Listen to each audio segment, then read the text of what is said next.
Louvado seja o nosso Deus, como é maravilhoso nós nos reunirmos e cantarmos louvores a Ele que é o único, que é digno de toda a nossa adoração.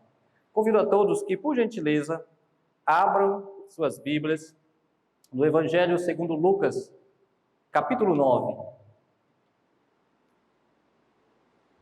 Evangelho segundo Lucas, capítulo 9, onde nós estaremos meditando nesta noite. Nós cantemos, nós falamos com Deus em oração, mas este é o momento em que o Senhor fala conosco. É o momento do culto onde o Senhor, por meio da sua palavra, Ele nos admoesta, nos exorta. Um momento em que o nosso coração é preparado pelo Espírito Santo. Lucas, capítulo 9, estaremos lendo do verso 23 até o versículo 27. Eu leio, os amados acompanhem. Dizia a todos: se alguém quer vir após mim, a si mesmo se negue, dia a dia tome a sua cruz e siga-me. Pois quem quiser salvar a sua vida, perdê-la-á. Quem perder a vida por minha causa, esse a salvará. Que aproveita o homem ganhar o mundo inteiro, se vier perder-se ou causar dano a si mesmo? Porque qualquer que de mim e das minhas palavras se envergonhar, dele se envergonhará o Filho do Homem, quando vier na sua glória e na do Pai e dos santos anjos.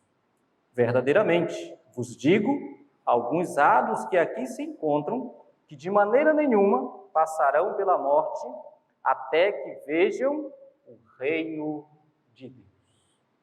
Vamos orar mais uma vez?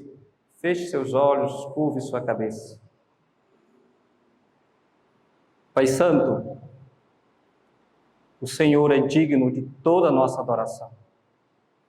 E é somente pelos méritos de Teu Filho amado, Cristo Jesus, que a Tua Igreja se encontra diante do Senhor nesta noite.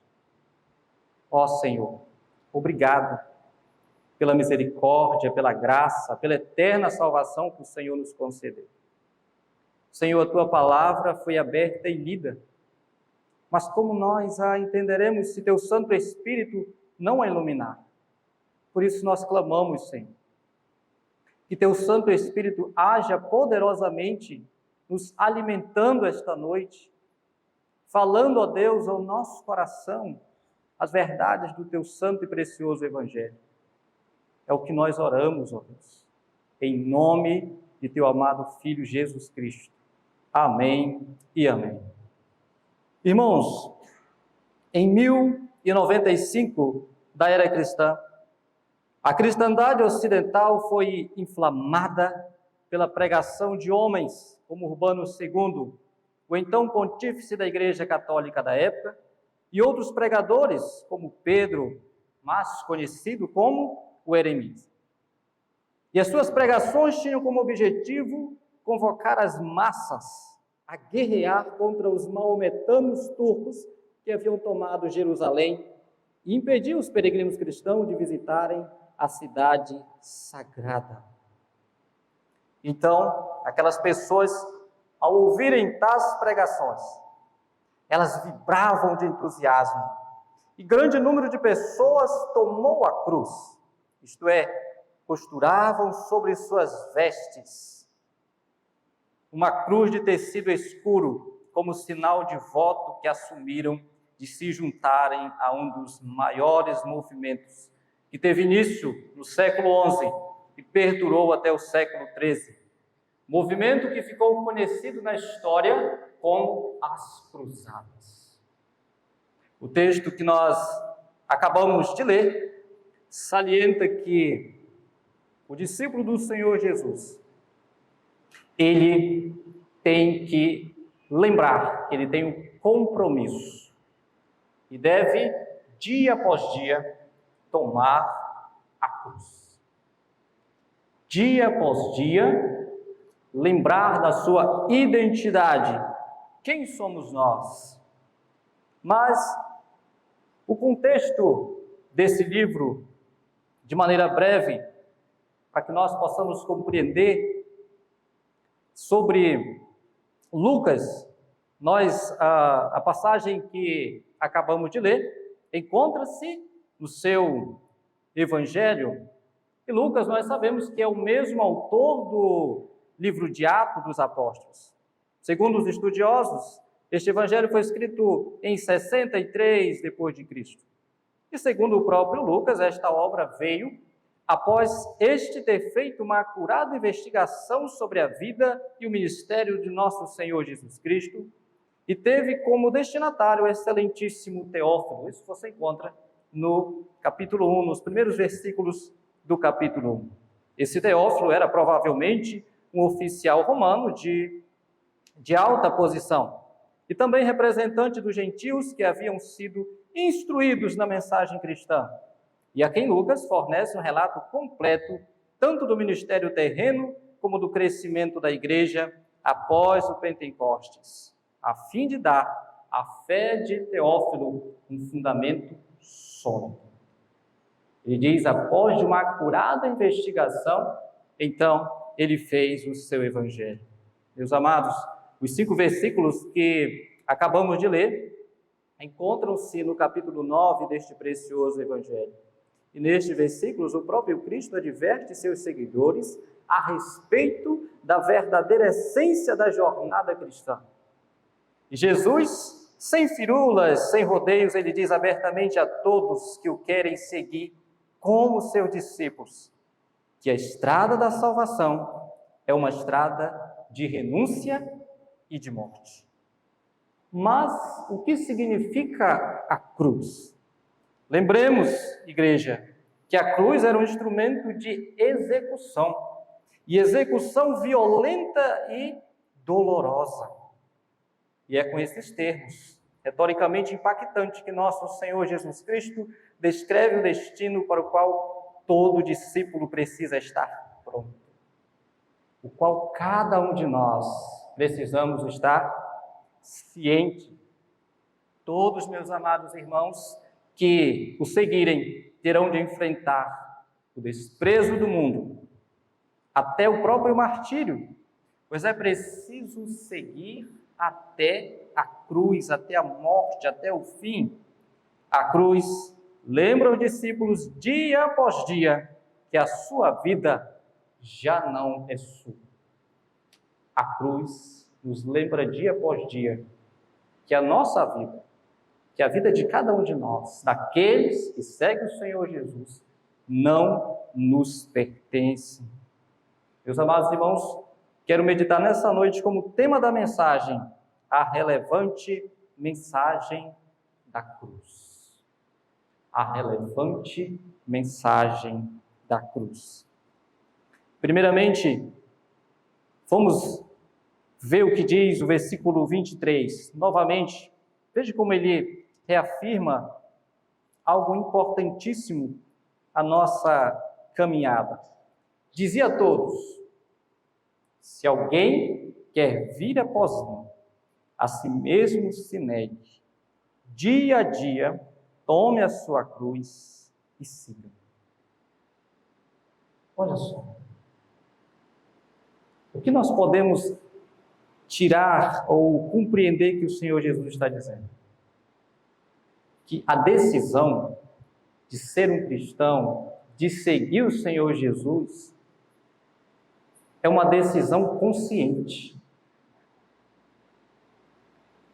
Você não é constrangido, você não é forçado. É uma decisão sua. Se alguém quer vir após mim, é claro, meus irmãos, que nós entendemos que se o Senhor não mover o coração do pecador, este jamais olhará para o céu, este jamais buscará as coisas do alto. Mas a soberania de Deus, nós sabemos que não exclui a responsabilidade humana. Eu e você temos responsabilidades. Pois o texto nos diz que, naquele grande dia, no último dia, nós iremos prestar contas da nossa vida, das nossas decisões. Mas ser um cristão é uma decisão consciente. Ser um discípulo do Senhor Jesus é uma decisão racional. Você sabe o que você está fazendo. Como diz um certo pastor, a nossa fé não é um salto no escuro. Você não vive como cego, apalpando. Eu acho que aqui é a porta, eu vou por aqui, eu acho que é aqui. Não. A nossa fé é algo sólido, histórica, concreta. É assim que nós compreendemos a jornada. E ele continua: se alguém quer vir após mim, a si mesmo se negue. A si mesmo se negue. Aqui nós temos um ponto difícil, porque negar a nós mesmos é complicadíssimo. Nós sabemos disso. A nossa luta, dia após dia, como nós vimos hoje na EBD, é justamente crucificar esse velho homem que habita em cada um de nós. Porque, irmãos, nesse aspecto, a caminhada cristã, ela é exclusiva. As regras da jornada da salvação não somos nós que criamos. É o Senhor, é a sua palavra. Negar a nós mesmos, meus irmãos, quer dizer, não me conheço a mim mesmo. É ignorar a existência de si mesmo, é tratar o eu como se não existisse. Por quê? Porque quase sempre, tratamos a nós mesmos como se o nosso eu fora com muito o mais importante do mundo. O centro. Essa é a tendência nossa. Tratar o nosso eu como o centro. Eu não gosto, eu não quero. Sempre essa palavrinha eu está no nosso vocabulário. É por isso que é importante entendermos que na caminhada cristã, você toma a decisão de renunciar o eu. E ele continua, o versículo: assim mesmo se negue, dia a dia tome a sua cruz e siga-me. A cruz é a morte. Cruz aqui é morte. O contexto dessa passagem é justamente isso. O Senhor já na iminência, caminhando no seu ministério, onde ele pergunta a Pedro sobre quem as pessoas estavam afirmando sobre ele. E após a confissão de Pedro, o Senhor então traz essa advertência. Vocês querem ser meus discípulos? A si mesmo se negue, dia a dia tome a sua cruz e siga-me. Por muitas das vezes, eu entendia que a cruz relacionava-se a acontecimentos externos, aos dilemas da vida, doenças, sofrimentos. Mas não é isso que o texto está dizendo. Está falando de você, mais uma vez. É uma decisão sua. uma decisão de cada cristão. Tome a sua cruz, ou seja, tome a sua morte. Morte para o mundo, ele vai continuar, mas isso tem que ficar bem claro na nossa mente. A cruz é uma decisão que você encara. Assim como o Senhor Jesus. O nosso maior exemplo é o próprio Salvador, que sendo o Filho de Deus, o Senhor da glória, aquele que estava no princípio, ele despojou-se, renunciou a si mesmo e veio a esse mundo podre, habitar com seres humanos que bebem a iniquidade como água. Agora, meus irmãos, nós, diante dessa mensagem do Evangelho, renunciamos a todas as coisas, tudo como refúgio, como diz o apóstolo Paulo, e nós então tomamos, encaramos a cruz. É algo doloroso, é algo sofrido, mas é exatamente dessa maneira que o velho homem vai sendo amortecido, vai sendo a cada dia minimizado nas nossas vidas. Tomar a nossa cruz significa estar preparados para enfrentar as coisas por nossa fidelidade ao único Deus. Significa estar disposto a suportar as piores coisas por amor a Cristo Jesus. Está disposto a suportar o pior que um homem nos possa fazer, que o mundo nos possa fazer, que Satanás nos possa fazer. Porque é uma decisão nossa, por amor a Cristo. E aqui é que muitos acabam freando na jornada. Porque querem seguir o Senhor Jesus. Acham bonito a mensagem pregada, os hinos cantados, mas não tomam essa decisão, esse compromisso. Querem apenas viver um cristianismo superficial, em que não há renúncia. Esse é o tipo de cristianismo que muitas pessoas têm se tornado adeptos nos dias atuais. Um cristianismo que diz: aqui nós pregamos o amor. Do jeito que você está.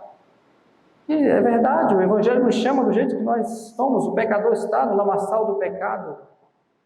Mas o Senhor abre a nossa mente para nós compreendermos e tomarmos a decisão de negar a nós mesmos, de deixar para trás as velhas roupagens manchadas pelo pecado e tomar as vestes de Cristo sobre nós. Então, meus irmãos, o primeiro ponto da relevante mensagem da cruz é que isso é uma decisão que cada um de nós tomamos de maneira consciente. Ninguém pode constranger você. Seu pai não pode, seu esposo não pode, sua esposa não pode. É uma decisão sua de seguir a Jesus, de tomar a sua cruz, de morrer para você mesmo. Você abre mão das coisas passageiras por algo eterno. Mas o texto continua. Veja o que diz o versículo 24. Pois quem quiser salvar a sua vida, perdê-la-á. E quem perder a vida por minha causa, esse a salvará. Que aproveita o homem ganhar o mundo inteiro, se vier a perder-se, ou a causar dano a si mesmo. Irmãos, a causa do reino é exclusivista quanto às prioridades da vida. A causa do reino é exclusivista. Você tomou a decisão? Você quer seguir a Jesus? Quer ser um discípulo de Cristo Jesus? Você quer ser um cristão de verdade? Você toma a sua cruz? Agora a prioridade não é mais o eu. A prioridade não é mais os seus sonhos. Agora o Senhor nos diz: pois quem quiser salvar sua vida, perdê-la. Mas aquele que perder, por causa de Cristo Jesus, esse a salvará. Compreenda que o cristão deve dar-se conta de que a vida lhe é dada. Essa vida que nós temos foi nos dada por Deus, não para que guardemos para nós mesmos, mas sim para utilizarmos para os outros. Não para poupar, nós não devemos poupar a nossa chama, e sim devemos consumir-se por Cristo e pelos nossos irmãos. Muitas vezes, as pessoas dizem: você é jovem, você está desperdiçando a vida. E essa palavra vem no nosso coração: aquele que quiser salvar. Será que é desperdício da vida seguir a Cristo Jesus? Segundo a palavra do Senhor, não. Porque nós estamos achando a vida. O que é a vida?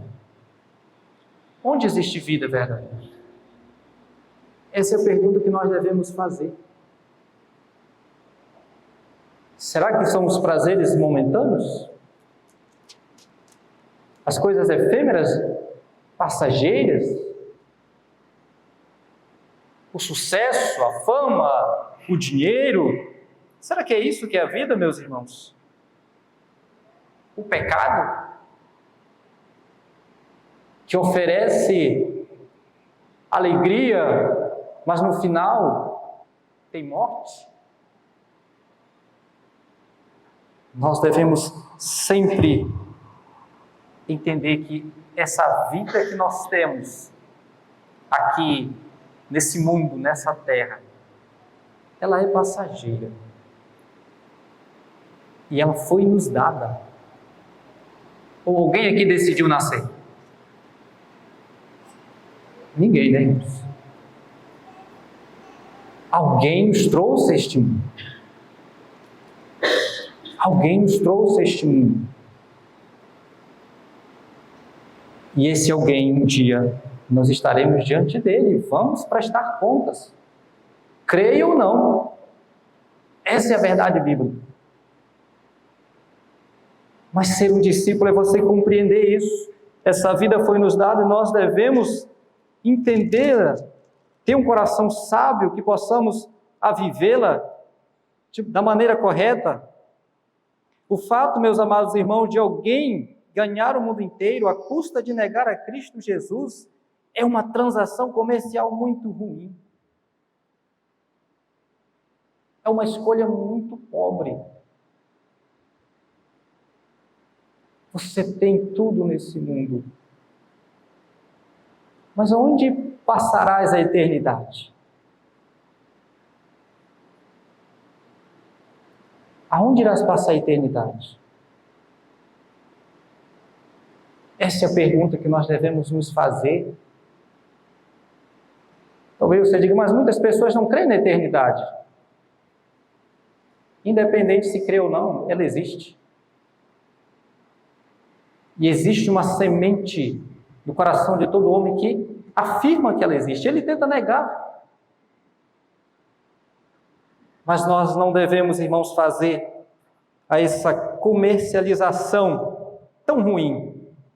porque não há nada neste mundo que possa compensar a perdição eterna, ou que possa reparar.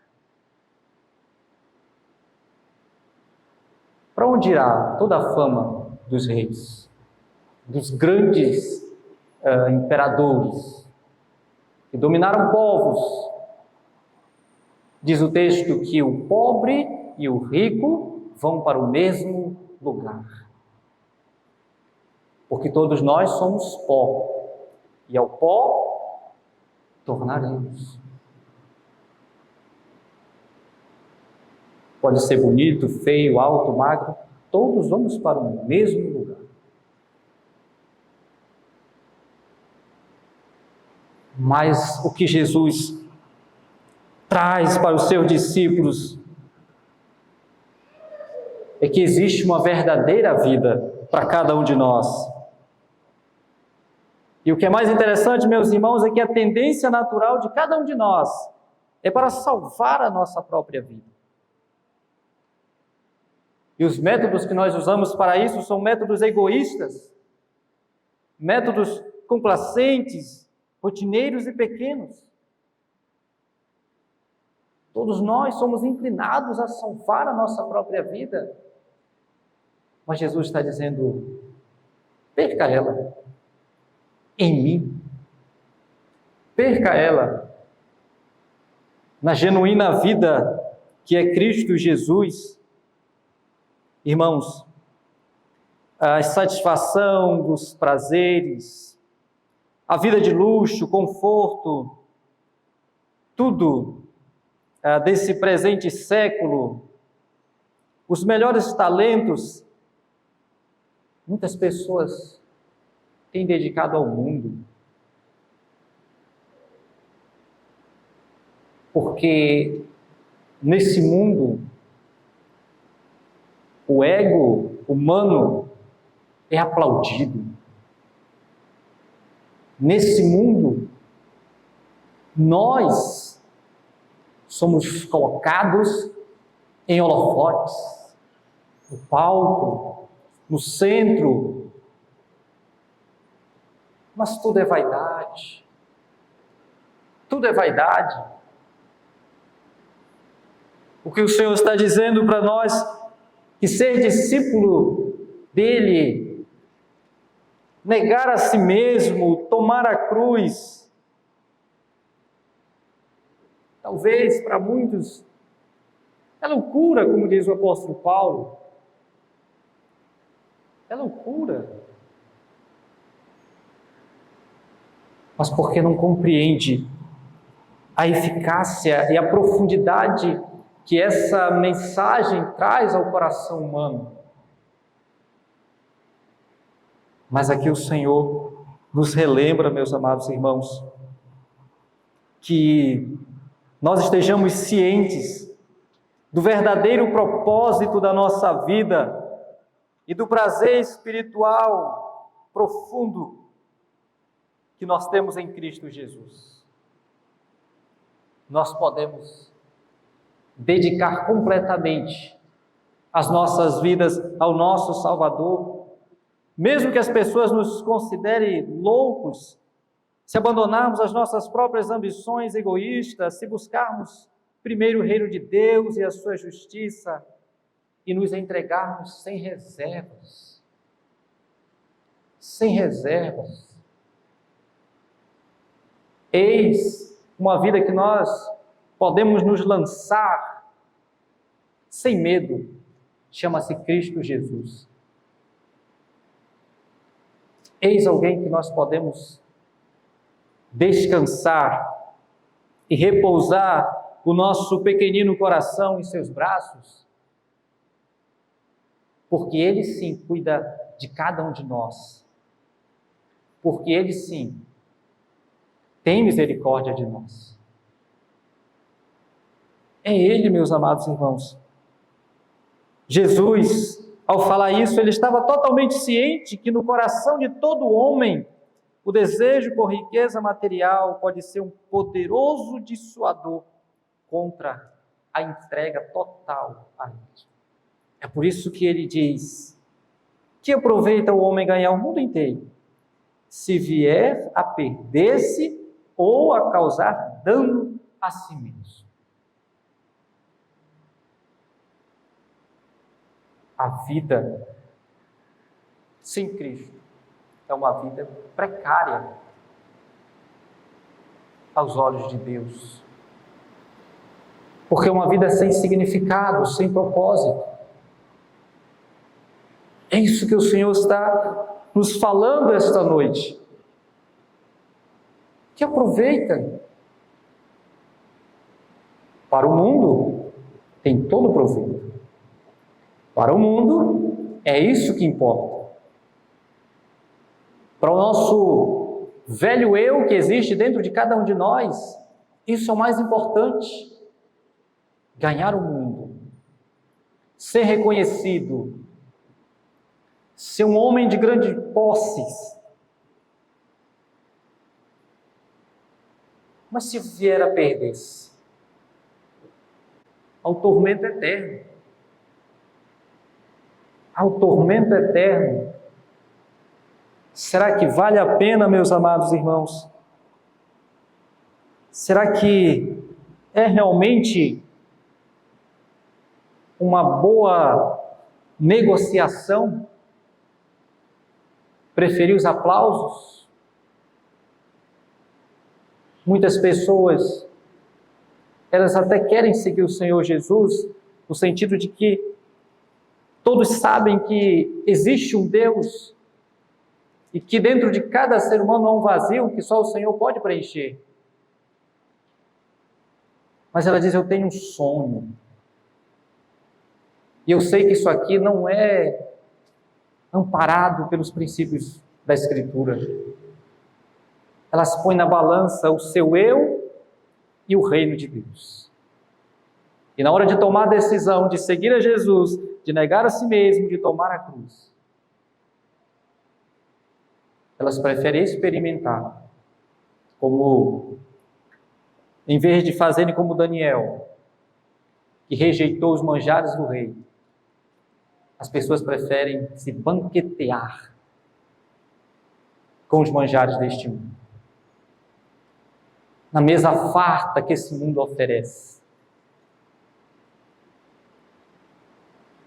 Porque aqui elas são exaltadas, mas o Senhor nos diz: de que adianta, que aproveita você ganhar tudo isso? Qual é o proveito? Por isso, meus amados irmãos, nós não podemos esquecer jamais que nós temos uma prioridade em nossa vida. Nossa vida tem um propósito hoje. E o propósito dessa prioridade não é mais nós mesmos. Para os discípulos, o Senhor nos diz que a vida é Ele. E que tudo nesse mundo é efêmero, é passageiro, é precário. Será consumido pelo fogo. Mas também o Senhor nos salienta um terceiro ponto sobre a mensagem da cruz. Veja o que diz o versículo 26. Porque qualquer que de mim e das minhas palavras se envergonhar, dele se envergonhará o Filho do Homem, quando vier na sua glória e na do Pai e dos santos anjos. Irmãos, a cruz não aceita covardes. Ser discípulo do Senhor Jesus não é para covardes. Veja como essa palavra é importante para a nossa vida. Um outro freio na entrega total ao Senhor Jesus Cristo é o medo de constrangimento. É um medo de constrangimento. Tem muitos cristãos que sentem vergonha diante de certos ou em determinados ambientes. Eles não querem ser reconhecidos como cristãos. Até acham legal, mas eles se envergonham de falar de Jesus. Se envergonham de serem vistos vindo para a igreja. Existe isso, é comum em nossos meios. Pessoas que se envergonham da vida. Pessoas que, se estão em determinado ambiente, alguém puxa uma conversa sobre a religião, ele já tenta cortar porque não quer dar sequência àquilo. Existem cristãos que não se sentem bem em falar de Cristo Jesus na roda de amigos, na faculdade, na escola, no trabalho. Porque não compreenderam, porque não fizeram essa decisão consciente. Seguir ao Senhor Jesus é negar-se a si mesmo, é tomar a cruz. Então, algo que freia muitos é exatamente o medo de constrangimento. E aqui o Senhor Jesus, ele enfatiza para nós a glória tripla no esplendor da sua segunda vinda. Lembrando-nos que, se perseverarmos, qualquer constrangimento ou vergonha por causa dele no presente vai parecer algo tão pequeníssimo quando ele se manifestar em glória,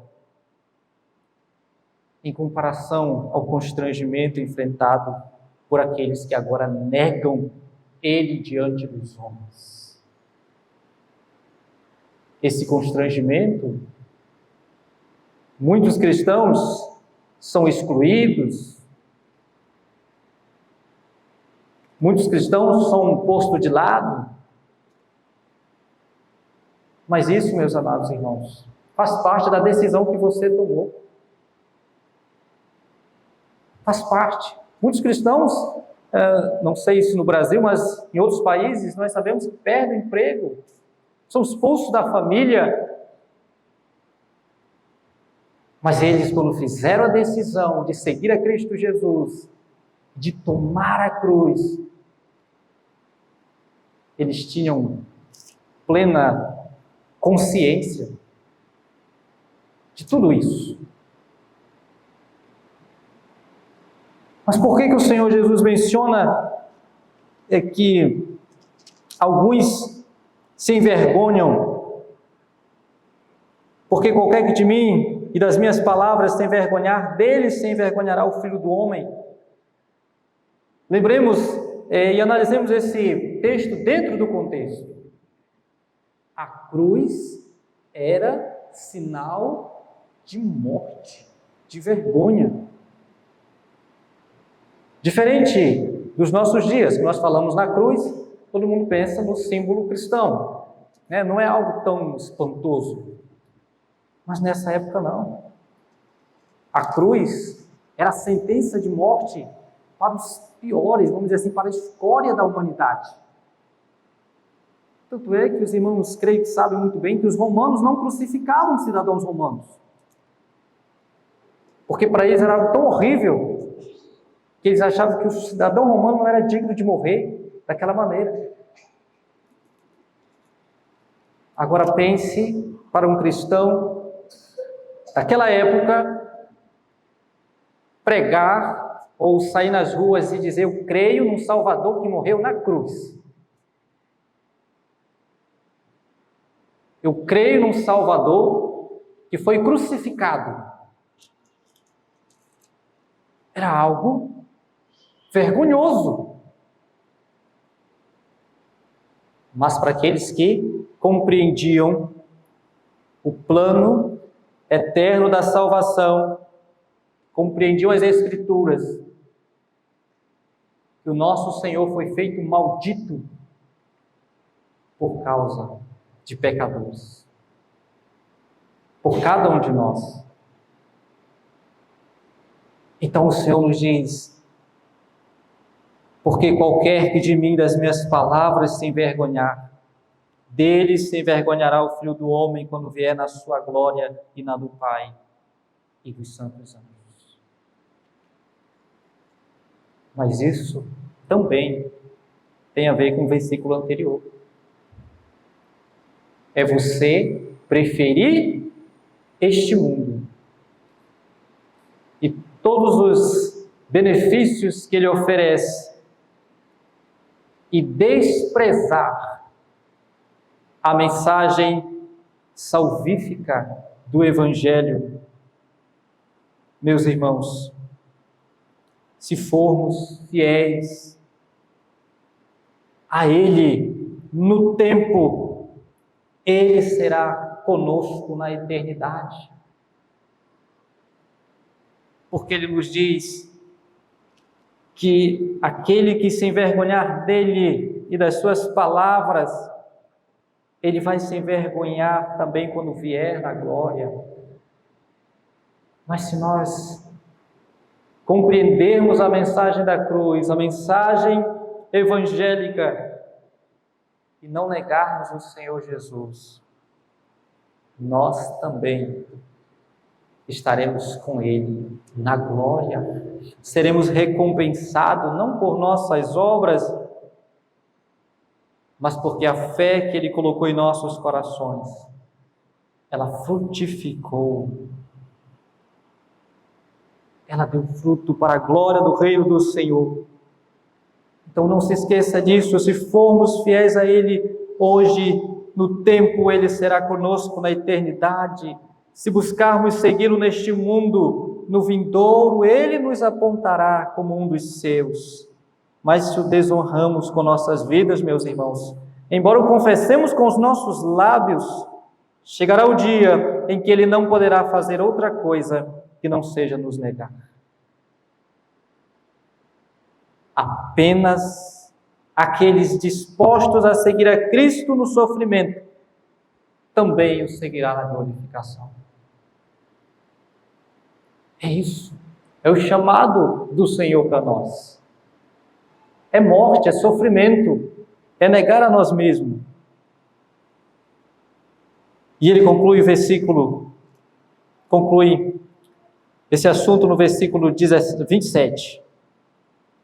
Verdadeiramente vos digo, alguns há dos que aqui se encontram, que de maneira nenhuma passarão pela morte, até que vejam o reino de Deus.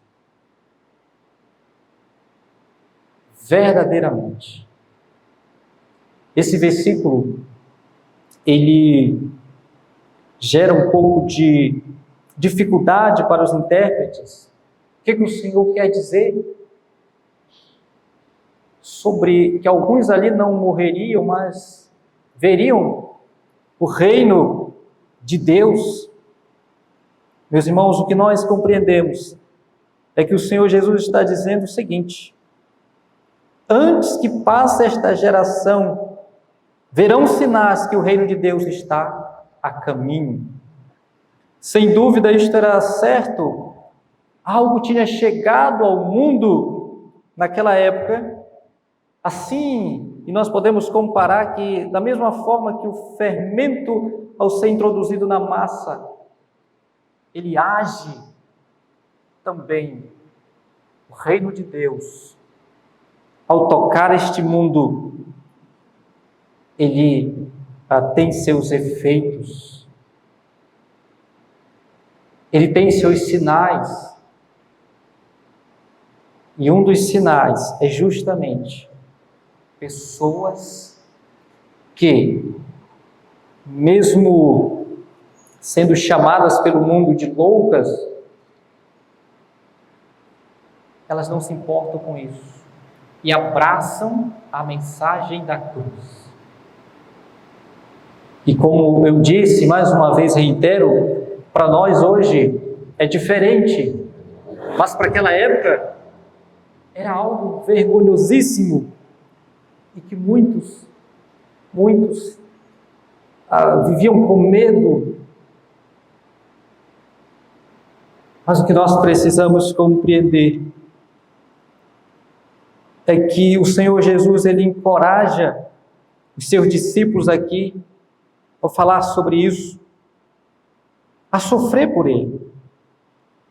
E também nos dá certeza de que alguns daqueles que estavam ali, estavam com Ele, eles veriam o prenúncio da sua glória. Porque se você continuar o versículo 28, nós vamos encontrar a transfiguração do Senhor Jesus.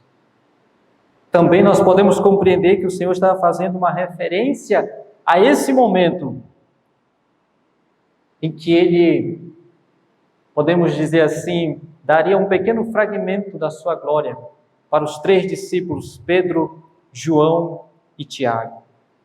E o apóstolo Pedro, na sua segunda carta, no capítulo 1, versículo 16 e 17, ele diz: porque não temos dado a vocês o conhecimento sobre o poder e a vinda de nosso Senhor Jesus Cristo, seguindo fábulas artificialmente compostas, mas como testemunhas oculares da sua majestade. Testemunhas oculares da sua majestade.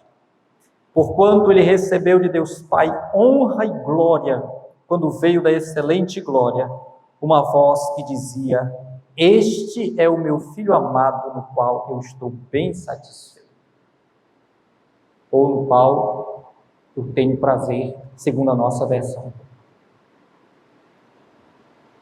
Então Pedro, eles viram, testemunharam a respeito de nosso Senhor. Então, meus amados irmãos, já caminhando para a conclusão, lembre-se dessa seriedade do chamado cristão. Nós vimos nesta noite sobre a relevante mensagem da cruz, segundo o relato do evangelista Lucas. E nós vimos, em primeiro lugar, que ser discípulo do Senhor Jesus Cristo é uma decisão pessoal e consciente. Não é por constrangimento. É uma decisão que você, de maneira racional, tomará. Segundo, a causa do reino, ela é exclusivista quanto às prioridades da vida cristã. Quem determina as regras para a nossa vida não somos nós mesmos, é o Senhor. É a sua palavra. Também, meus amados irmãos, nós vimos que a vida cristã não é para covardes, pois o chamado ao Evangelho é um chamado para morrermos diuturnamente. Ele chamou seus discípulos a segui-lo em uma vida de abnegação, sofrimento e sacrifício. Agora, ele vem dizer mais ou menos, mas lembre-se disso: se você sofre comigo, reinará comigo. Além da cruz é a glória. A recompensa está fora de qualquer proporção, sem custo. Além da cruz é a glória, meus irmãos. Além da glória do mundo é a perdição, é o sofrimento, é a morte. Nós temos um hino que fala sobre isso. Nós amamos a mensagem da cruz. E nós levaremos a nossa cruz até por uma coroa nós trocarmos.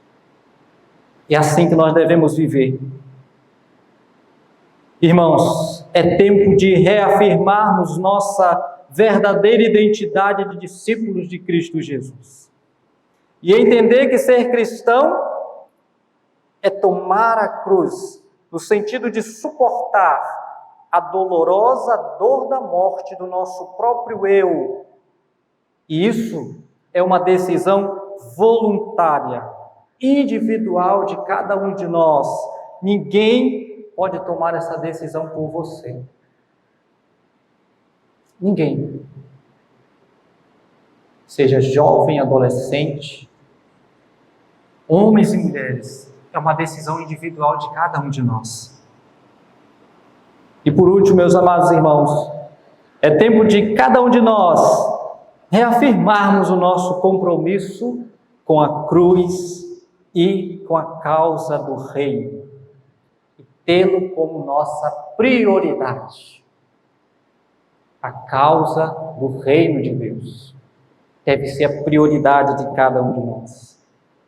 E aqui eu termino com a palavra do Senhor em Filipenses capítulo 1, versículo 21. Porquanto, para mim, o viver é Cristo, e o morrer é lucro. Se o viver de cada um de nós é Cristo Jesus, o morrer é lucro. Nós venhamos a ter essa verdade convicta no nosso coração, solidificada nas nossas vidas, e verdadeiramente assumirmos a nossa identidade cristã. Igreja, que Deus nos abençoe e a Ele seja toda a glória por sua santa palavra. Amém?